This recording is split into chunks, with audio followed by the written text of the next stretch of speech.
Scary movie recommendations? I just saw one. It's called Weapons. I would recommend it. It was pretty cool. I don't know if it's like cinematography or directing or whatever the fuck it is. They, in my opinion, were perfect. Like, just intense. The intensity level of this scene was so high, you know?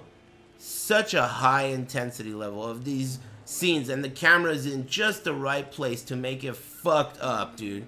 You know, the scene in the car, if you know the scene I'm talking about, where she's sleeping in the car, that shit was maxed out.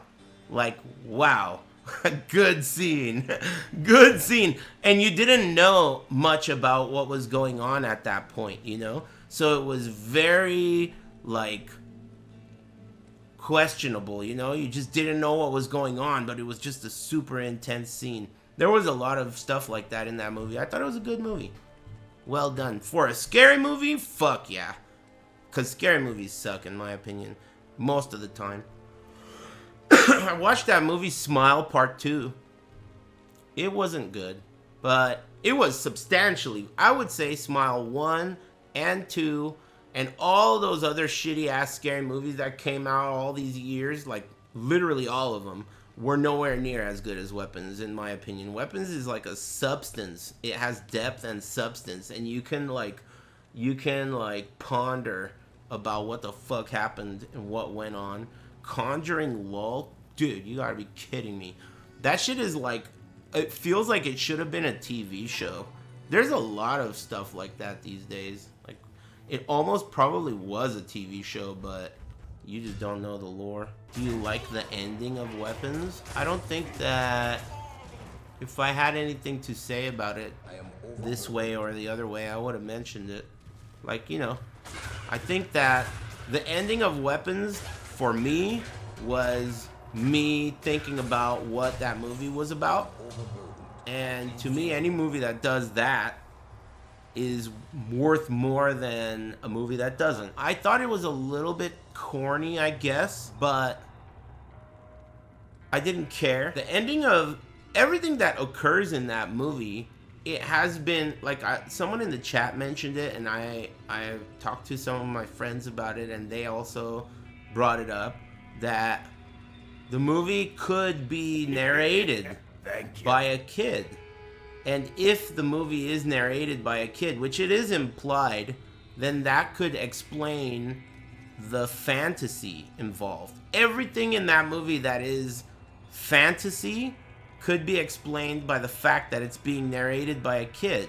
And at least I think that that movie is pretty obviously about school shootings. So it could be that that movie is narrated by a child who was involved in a school shooting in which this entire class was involved, and because of the psychological trauma about that event, they're all fucked up and they retell it in this goofy ass fairy tale way, you know? There's like a lot there, you know? There's a lot to unpack there. So it's possible that that's what's going on in that movie. Of course, the director is gonna deny that, right? Because it's such a obviously one way or another answer. He's trying to make it like the briefcase in Pulp Fiction. But yeah, on the surface it's about a witch, right? But the whole movie is narrated by a child, and there's a part in that movie where it shows 217 and it shows that automatic weapon in the lightning in the above the house.